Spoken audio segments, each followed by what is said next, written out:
que tem como tema epitáfios, e eu tenho recebido até de algumas pessoas alguns epitáfios aí, né? O pessoal tem sugerido, é bacana isso, algumas ideias de mensagens, e a mensagem de hoje foi um irmão que chegou para mim e falou: vai falar sobre quem? Qual vai ser o epitáfio? E eu falei para ele: rapaz, eu estou pensando ainda, estou com algumas sugestões. E aí ele foi e falou: fala de fulano. Aí eu falei: então vamos falar de fulano. Então nós vamos falar hoje, o tema da mensagem de hoje é o sofrimento que nos confunde. E quando eu ouço isso, essa frase, o sofrimento que nos confunde, isso me arremete a algumas inquietações, a algumas perguntas. O que viria na minha e na sua concepção a compreender o sofrimento que nos confunde? Um sofrimento sem causa, um sofrimento que não é justificado. Quando nós somos pequenos, crianças ainda, é natural que diante de erros cometidos venham as punições dos nossos pais, dos nossos criadores. E por cometer algum erro e receber a repreensão, essa repreensão ela é justificada diante do erro. Por isso aceitamos isso. Mas a questão é, quando fazemos tudo o que é certo, quando a todo tempo tentamos praticar o que é justo, o que é correto, e ao final de tudo, esperando receber alguma recompensa por isso, somos golpeados e o que recebemos é uma injustiça, o que recebemos é um sofrimento. Dentro de cada um de nós existe uma espécie de régua moral, onde nessa régua nós costumamos medir aquilo que fazemos de bom e também de ruim. E com essa mesma régua nós temos a capacidade de fazer a avaliação daquilo que praticamos de bondade e também de maldade. E por isso muitas são as vezes que diante de sofrimentos humanos nós questionamos o famoso porquê. Mas a questão do homem não é o sofrimento que o perturba. A questão do homem principal é o sofrimento que o perturba de forma imerecida. Quando você não merece, mas ainda assim o sofrimento vem. Então eu queria que você abrisse a sua Bíblia no livro de Jó. Falar de sofrimento é falar de homens e mulheres de Deus. Mas hoje nós vamos falar sobre o epitáfio de Jó. Eu queria que você abrisse aí a sua Bíblia no livro de Jó, ou bota no telão no capítulo 1 aí, por favor.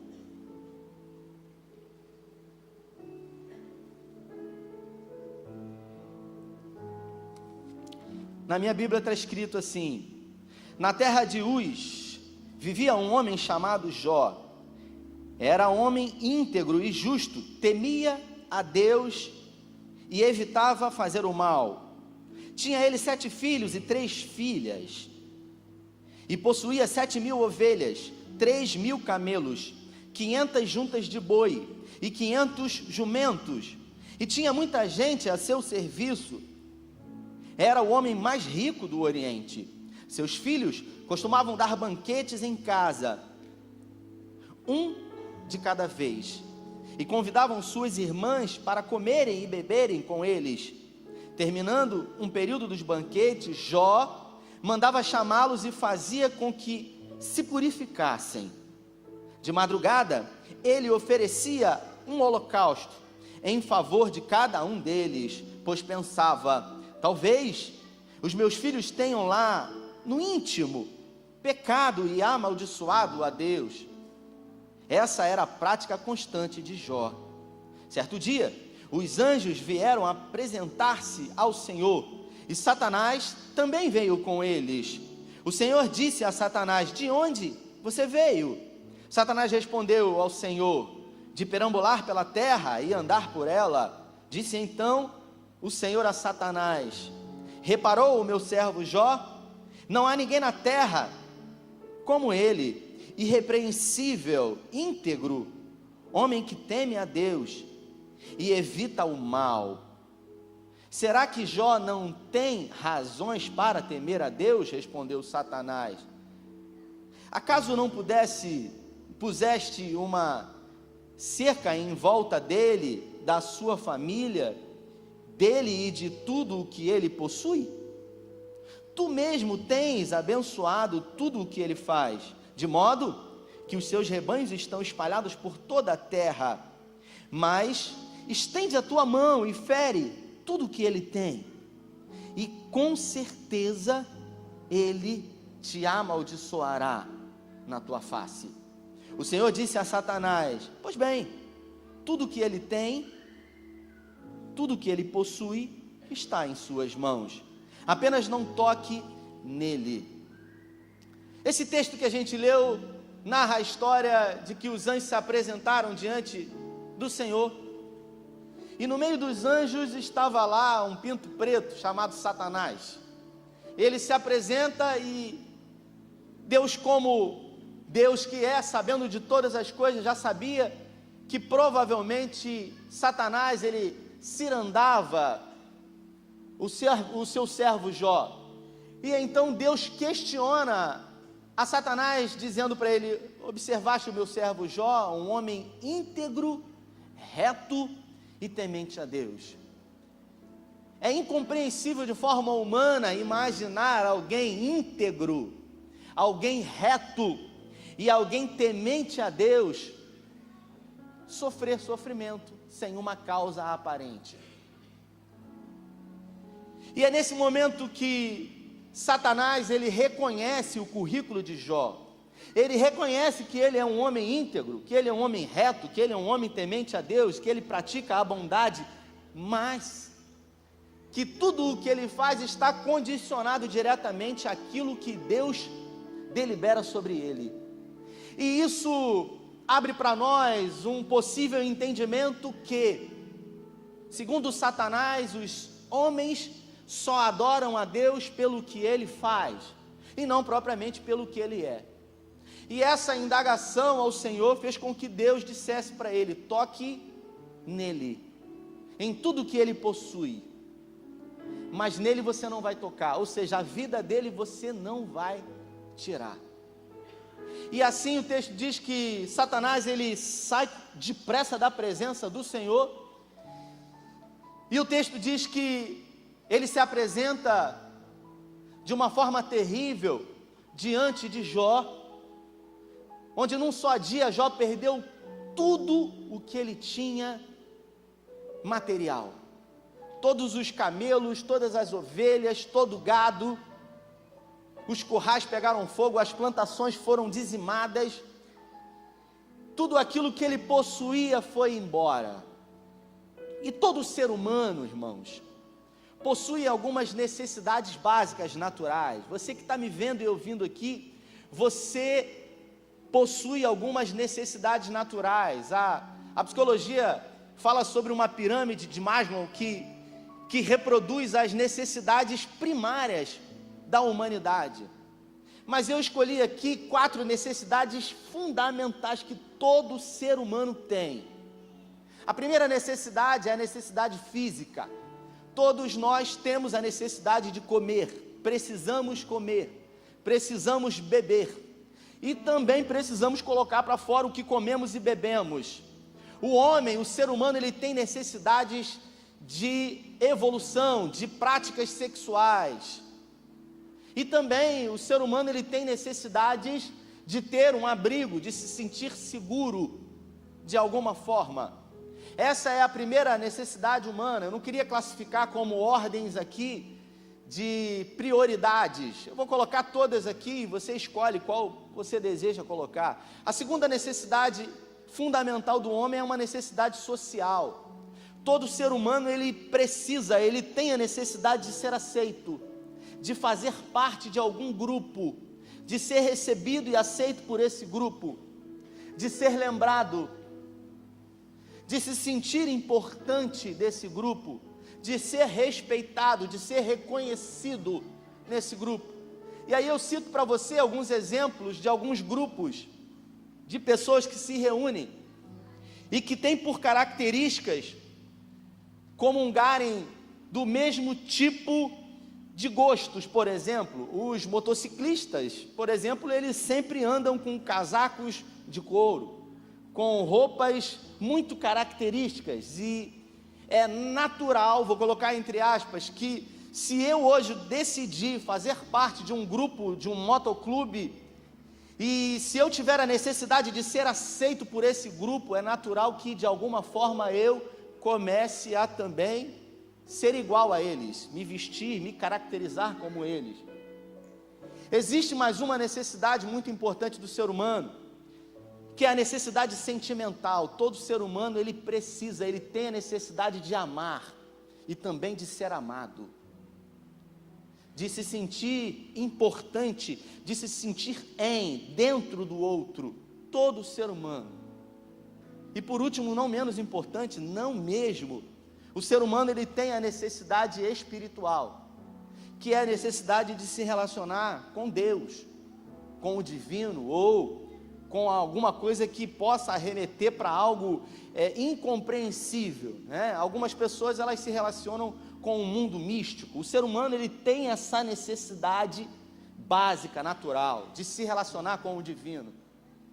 E Jó, ele perdeu exatamente essas 4 necessidades básicas humanas, de uma só vez. Jó possuía 10 filhos, ele já havia perdido todo o gado, todos os jumentos, todos os camelos, todas as ovelhas, todo o pasto, tudo que ele tinha havia sido dissipado, destruído. E agora, os seus 10 filhos estavam reunidos em uma festa. E um dos mensageiros de Jó se apresenta para ele dizendo que todos os seus 10 filhos morreram de uma só vez. Filhos, obviamente, é a coisa mais importante e valiosa que o ser humano tem. A Bíblia fala que filhos são a herança do Senhor, que Deus nos livre desse mal, de ir contrário à ordem natural das coisas, onde a ordem é os filhos enterrarem os pais, e não os pais enterrarem os filhos. Mas a ordem natural foi interrompida, onde Jó, ele teve que velar os seus 10 amados filhos, porque o texto que eu li diz que ele amava tanto os seus filhos, ao ponto de, depois dos filhos apresentarem festas um para os outros, ele oferecia sacrifício a Deus, dizendo: porventura, tendo os meus filhos lá no íntimo pecado contra o Senhor. E mais na frente ele diz, ele revela o coração dele, quando ele diz: o mal que eu mais temia me sobreveio. A coisa mais importante para Jó era a sua família, eram os seus filhos, e não propriamente as riquezas que ele tinha. E foi exatamente aí que Satanás tocou, foi exatamente aí que o inimigo destruiu, fazendo com que ele perdesse de uma só vez as necessidades emocionais, a necessidade de amar os seus filhos e de ser amado, e também as necessidades físicas de provisão, porque ele era um homem muito rico e agora não mais. Todos os seus empregados, que eram muitos, haviam também se perdido. E é exatamente nesse momento que a esposa de Jó se apresenta para ele, questionando a ele a lealdade dele ao Senhor.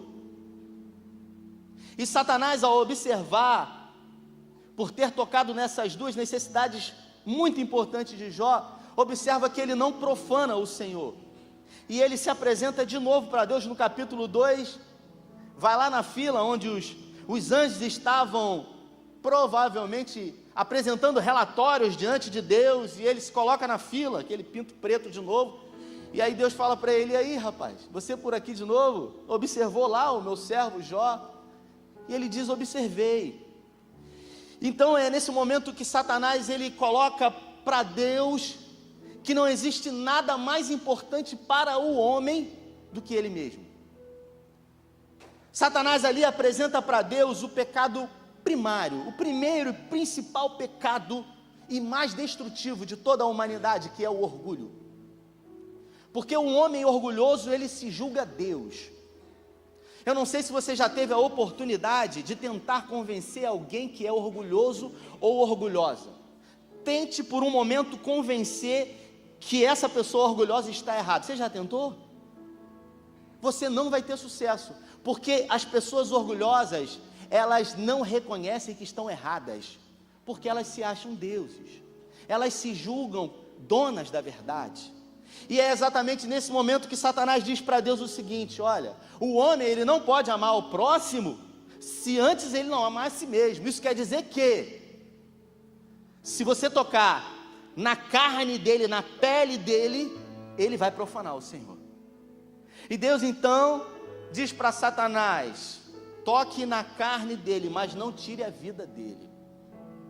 E Jó agora é acometido de úlceras e enfermidades terríveis em todo o seu corpo, tanto do lado de fora como do lado de dentro, de uma forma terrível. A Bíblia fala que o hálito de Jó era repugnante, a sua esposa o desprezava. Jó foi privado, inclusive, das necessidades principais relacionadas com a sua esposa. Ela sequer se aproximava dele. E é nesse momento que a gente olha para a vida de Jó e a gente pergunta: por quê? Por que tanto sofrimento? Por que tanta dor? Qual o motivo? Qual o propósito? E aí eu pergunto: teria Deus alegria no sofrimento humano? Teria Deus prazer em produzir a dor nos seus filhos? Teria realmente propósito no sofrimento e no muito sofrimento do homem? Eu pergunto para você, que é inteligente e que está aqui hoje me vendo e me ouvindo, eu queria que você pensasse: sendo Deus onipotente como é, podendo todas as coisas, haveria necessidade de Deus de retirar o filho de Jó para que algum propósito dele se cumprisse? Haverá necessidade de Deus de produzir dor profunda em você, para que de alguma maneira os propósitos dele aconteçam? E eu pergunto para você: não haveria outra forma, sendo Deus, não sendo redundante aqui, de trabalhar e de fazer? São perguntas que temos e que muitas das vezes não temos respostas. E para algumas pessoas, a religião é uma espécie de ferramenta que vem para anestesiar a dor. Algumas pessoas, alguns profissionais da religião, diante da dor incompreensível, diante de um trauma vivido e que não há respostas para esse trauma, eles dizem: olha, Deus tem um propósito nisso, Deus sabe de todas as coisas. Os cristãos, eles têm por máxima, diante de perguntas sobre as quais eles não têm respostas, de projetarem para Deus. Eu vou citar um exemplo. Você faz a inscrição para um concurso público, por exemplo, e você estuda. Não é que você dorme até tarde, você se dedica. Você é crente, você estuda, você paga um preço ali, você renuncia muita coisa, e você pede oração para as pessoas que estão à sua volta, para os irmãos e para as irmãs de oração, e você diz: ora por mim, porque eu estou fazendo um concurso para a Polícia Federal, eu quero uma magistratura, sei, alguma coisa. E aí, diante do dia da prova, você ora, e você vai lá e faz a prova, e quando você pega o resultado, você não passa. As pessoas, elas vão cobrar você. As pessoas, elas vão perguntar a você o que aconteceu. E é óbvio, claro que você não tem resposta, porque você estudou. E aí sabe o que você diz? Você diz assim: Deus sabe de todas as coisas, porque você não sabe. Para muitas pessoas a religião é isso. É uma espécie de alguma coisa que é colocado num buraco e que permite que, diante de algumas perguntas que você tem gente que está aqui dentro porque tem medo de sofrer. Aqui sofre menos. Jó foi um homem que sofreu e sofreu muito, mas em nenhum momento ele blasfemou a sua fé. Mas isso não quer dizer que ele não tenha tido os seus questionamentos, e muitos questionamentos. Porque Jó, ele se desnudou diante de Deus, não fisicamente, mas almaticamente. Ele questionou a Deus durante 34 vezes, inquirindo a Deus respostas para as situações onde ele estava se encontrando. Por 16 vezes Jó pergunta para Deus: por que isso está acontecendo comigo? Jó, ele não blasfema, mas Jó, ele questiona a Deus. E agora Jó é vítima de mais uma perda, a necessidade social, pois os seus amigos ficaram sabendo que ele estava passando por um período muito difícil. Na verdade, Jó se encontrava num estado totalmente deplorável. A Bíblia fala que ele se encontrava em cinzas, provavelmente dentro das cinzas, e com casco de telha ele se coçava, porque as úlceras, as feridas, elas estavam totalmente abertas. Ele fedia. Ele não conseguia ficar perto dele mesmo. E os seus amigos então, aqueles que o amavam, ficam sabendo e vão em direção a Jó, e lá eles se assentam com Jó. E ao observarem o estado de putrefação da sua carne, eles têm pena de Jó, e eles ficam ali durante 7 dias e 7 noites calados, sem terem o que falar. E é nesse momento, depois de 7 dias, que Jó se pronuncia. E aí um dos seus amigos tem a brilhante ideia de dizer para Jó: me permita a palavra, Jó. Eu queria falar aqui, porque eu tenho observado. E eu queria que você pensasse sobre isso, Jó. Existe alguém, ele pergunta para Jó, existe alguém que você conheça que é um homem justo, que é um homem reto, que é um homem temente a Deus, e que esse alguém tenha sofrido? Ele diz: tem lógica isso, Jó? E ele questiona o caráter de Jó, dizendo: alguma coisa você fez, reconheça logo, porque é melhor para você. E quando eu me deparo com isso, irmãos, eu penso em muitas pessoas que já chegaram aqui no CEI de Cabo Frio destruídas. Eu glorifico ao Senhor porque hoje estão dando frutos aí, mas quando chegaram aqui, chegaram mortas. Porque em muitos lugares que estiveram, passaram por momentos difíceis da sua vida, e não foi permitido a elas simplesmente viver a sua dor. Porque se você está sofrendo, tem algum pecado oculto, tem algum problema. Você não tem o direito de não estar bem. Você tem que estar bem sempre. Eu falei domingo passado de ceia aqui, que eu fiz um convite para uma pessoa, ela veio aqui na igreja, no domingo retrasado, e eu não estava bem no domingo à noite. Durante o decorrer do dia, não estava bem. Eu e a minha esposa, a gente teve uma conversa pentecostal, se é que você me entende. Você já deve ter tido essas conversas com a sua esposa também. E aí eu falei: pô, cara, não estou bem, e eu não tenho que ficar escondendo nada de ninguém, porque quem conhece a minha alma é Deus. O homem vê aquilo que eu quero mostrar, e a mesma boca que levanta, ela derruba. Porque quando Jesus entrou em Jerusalém, o povo pegou palmeiras e disse: Hosana, Hosana. E aquela mesma boca, 7 dias depois, disse: crucifica. Antes era Hosana, agora é crucifica. Então eu tenho que ser quem eu sou. E eu falei, e a pessoa falou assim para mim: pô, eu vim aqui, falei com você que ia na sua igreja, você não falou que você ia pregar? O irmão que pregou, eu fui para te ver. Eu falei: não estava bem, irmão. Oi, mãe, você não é o pastor? Eu falei: é pastor, não é Deus, cara. Pastor não é Jesus.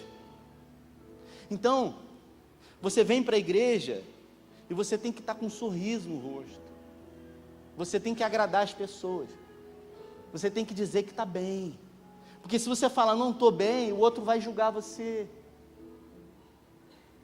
Jó não, ele se encontrava mal, e esse amigo dele disse para ele: cara, confessa logo o teu pecado, que está aí, tem alguma coisa incubada aí mesmo, se eu botar a mão na tua cabeça, você vai manifestar e tudo. Jó, ele perde mais uma necessidade, que é a necessidade social. E por último, ele começa a questionar a Deus, ininterruptamente, e tudo que ele escuta de Deus é o silêncio, e o silêncio de Deus é pavoroso, porque pensa você num momento de desespero, de angústia, de dor e sofrimento, buscando respostas. E eu queria abrir um parênteses aqui para você entender, cara.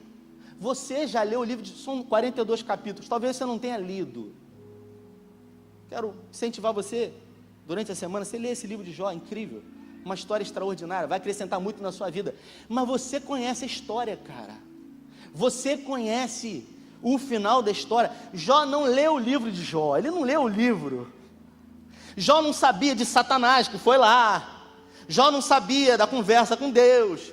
Jó não sabia que Satanás tocou nos filhos e tirou. Jó não sabia que os amigos iam fazer isso, o que ia acontecer depois. Jó não sabia de nada. Sabe você, quando está na prova, na luta, quando você está na fornalha, quando você está no fogo, você não sabe de nada. É assim que Jó se sentiu, pô. É fácil para a gente ler essa história e começar a conjecturar e dizer: pô, a gente já sabe o final. A gente sabe hoje, ele não sabia. Assim como você que está aqui, que está na moenda, sabe? Lembra daquele caldo de cana, Milton? Aquele que você gosta, lá do centro, que o cara pega metade de um limão galego, bota junto ainda assim, né? Deu até água na boca, né? É você, aquela cana, cara, aquele bagaço de cana que o cara enfia, aí você... Aí não bastante, Deus pega aquilo lá, vamos de novo, dobra, sai mais caldo. Aí o cara, meu irmão, miserento ele, pega e vai torcendo agora. Meu irmão, só tem bagaço. Aí ele fala assim: vou passar mais uma vez, né? Não sai mais nada, cara. Existem momentos na nossa vida que a gente está assim, uma bagaceira, cara. Não sai mais nada, não tem mais lágrima, você já não consegue mais chorar, você não consegue mais orar. O que você faz? Você se coloca diante de Deus e você só mexe a boca, você só balbucia alguma coisa, mas até mesmo o seu balbuciar o Senhor compreende e conhece, porque Ele é Deus, sobre tudo e sobre todos. E é nesse momento, na história desse homem chamado Jó, mesmo sem compreender absolutamente nada, que ele permanece fiel, dizendo palavras como essa: nu eu vim a esse mundo, e nu para ele eu tornarei. Deus deu, Deus tirou, bendito seja o nome do Senhor. E isso provocou uma confusão na mente do inimigo, porque viu realmente um homem fiel, temente a Deus, que não merecia o sofrimento, mas que diante de tamanha dor produzida por ele, ainda assim permaneceu fiel a Deus. E no capítulo 42, antes disso, Deus se apresenta para Jó. Deus resolve aparecer para Jó, e ao invés do Senhor apresentar para Jó as perguntas das 34, as respostas para as 34 perguntas que Jó fez ao Senhor, e responder para ele os porquês, o Senhor resolve fazer algumas perguntas para Jó. Às vezes a gente quer uma resposta, e o que a gente recebe é outra pergunta. Só que as perguntas do Senhor, elas trazem claridade para aquilo que está escuro dentro de nós. O Senhor, ele começa a questionar a Jó, perguntando para ele: meu filho, onde você estava quando eu criei os luminares? Onde você estava quando eu coloquei em órbita todos os planetas e as estrelas? Onde você estava quando eu fiz tudo o que eu fiz? Por exemplo, você sabe o porquê que a águia tem a capacidade de produzir o seu ninho nos mais altos penhascos, e depois de produzir o seu ninho e procriar, fazer com que as suas crias voem de lá, alcem voos altos? Ele começa a questionar a capacidade limitada de Jó, dizendo: você é limitado, eu sei todas as coisas, eu sou. E por 70 vezes, 70 perguntas diretas, Deus questiona a Jó, dizendo: você sabe isso? Porventura, você tem conhecimento sobre isso, sobre aquilo outro? Jó, ele não vê outra alternativa diante de tamanhas informações poderosas. Ele curva a sua cabeça e ele reconhece, primeiro, quem ele é e o estado da sua alma, e depois, quem realmente é o Deus da vida dele.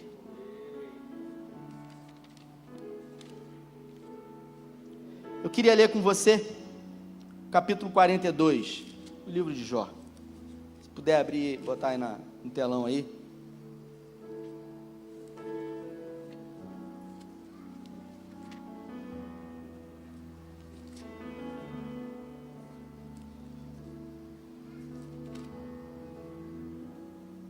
Ele diz: sei que podes fazer todas as coisas, nenhum dos teus planos podem ser frustrados. Tu perguntaste: quem é esse que escurece o meu conselho sem o consentimento? Certo é que farei de todas as coisas que eu não entendia, coisas tão maravilhosas que eu não poderia saber. Tu disseste: agora escute e falarei. Vou fazer-lhe uma pergunta. Meus ouvidos já tinham ouvido a teu respeito, mas agora os meus olhos te veem. O epitáfio de Jó, ele, sem dúvida alguma, se ele tivesse um epitáfio, estaria escrito: antes eu te conhecia de ouvir falar, mas hoje os meus olhos te veem. Talvez você se pergunte: poxa, mas ele teve uma experiência com o Senhor, ele passou por um momento incrível, uma grande epifania, uma manifestação ali real da presença de Deus. Sim, mas ele sofreu, e além de sofrer, Jó, ele perdeu tudo que ele tinha.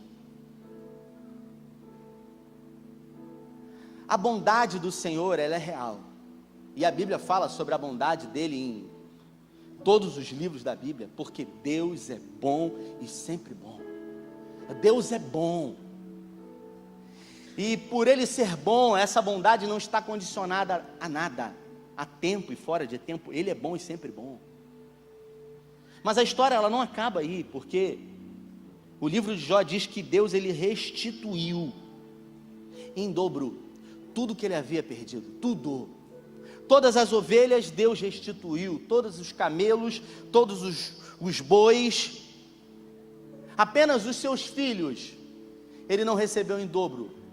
Jó viveu 150 e poucos anos, e a Bíblia diz que Jó, ele teve mais 10 filhos.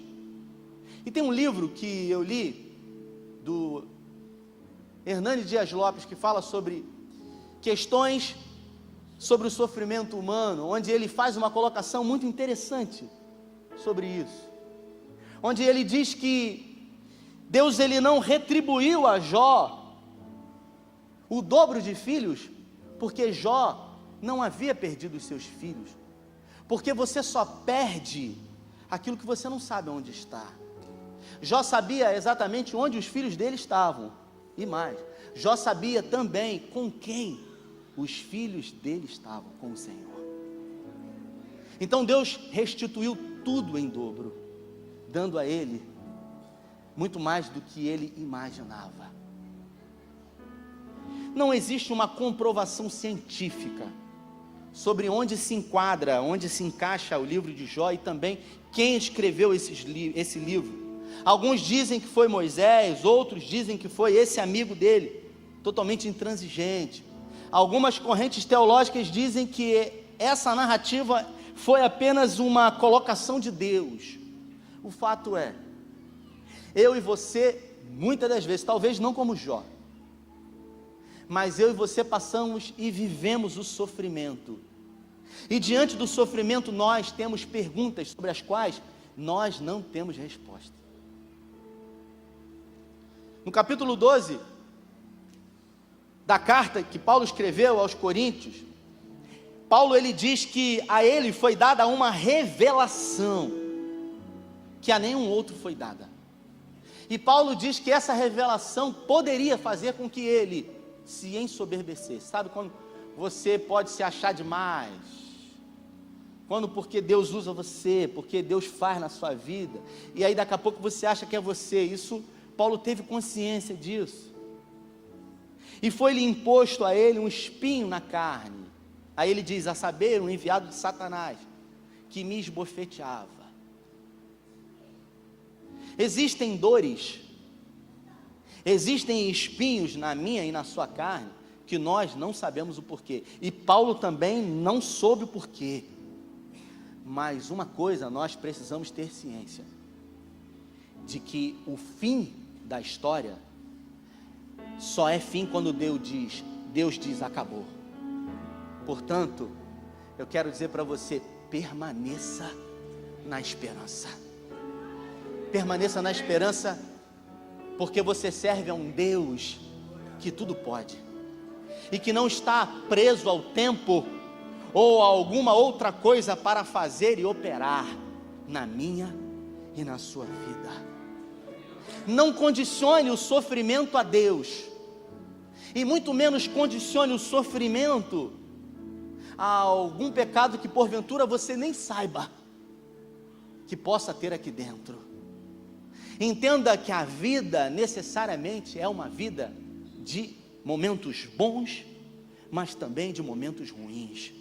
Por isso, se você está vivendo um dia bom, eu quero dizer para você, aproveite bem, desfrute, viva intensamente, como se fosse o último dia da sua vida. Desfrute das suas relações, tanto emocionais, desfrute das suas necessidades básicas, físicas, coma e coma bem. Cuide da sua saúde também. Desfrute das suas necessidades emocionais, ame, e ame de verdade, de todo o coração. Seja no outro, viva intensamente. Se Deus permitir que você vá embora hoje, que apenas o seu corpo possa ser enterrado, mas a sua essência possa permanecer eternamente dentro do outro. Diante das suas necessidades sociais, eu tenho um conselho para você: viva as suas relações, mas com moderação, sobretudo nas mídias sociais, entendendo que ninguém tem 5.000 amigos. Só Roberto Carlos quer ter 1 milhão. Eu quero ter 1 milhão de amigos. Quem tem 1 milhão de amigos, cara? Ah, eu tenho 5.000 amigos no Facebook. Quem que tem 5.000 amigos, cara? Você ter 2, 3, 4, 5 amigos vai dar um trabalho danado, cara. Não se engane, não se iluda. Eu falei isso um dia que eu tenho dificuldade. Tem uma irmã que mandou uma mensagem lá no Mensa. Eu nem tenho isso, irmão. Eu não tenho. Minha esposa que está aqui, ela sabe, ela que mexe lá no Mensa, de aquele negócio. Às vezes me dá recado, eu não tenho. Não manda mensagem, que eu não sei mexer. Eu não sei, pô.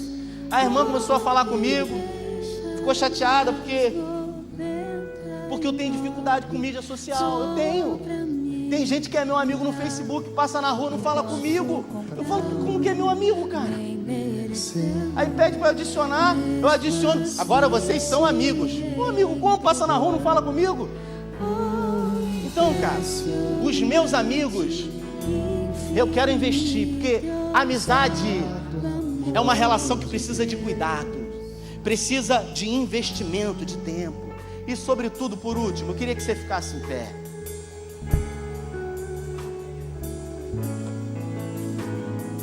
Diante da sua relação com Deus, primeiro, não duvide e nem nunca questione o amor dele por você, porque Deus, ele não tem necessidade alguma de fazer nada por você, mas segundo a sua bondade, segundo o seu amor e segundo a sua misericórdia, A Bíblia fala que Ele é galardoador daqueles que o buscam.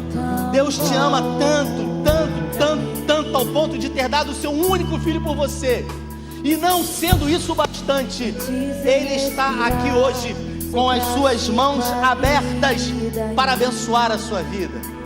Nós vamos adorar ao Senhor. Eu queria que você rasgasse o seu coração diante de Deus, porque Ele é bom. Oh, impressionante,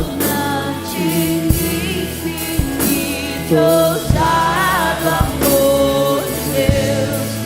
Oh, que deixa as 99 só pra me encontrar.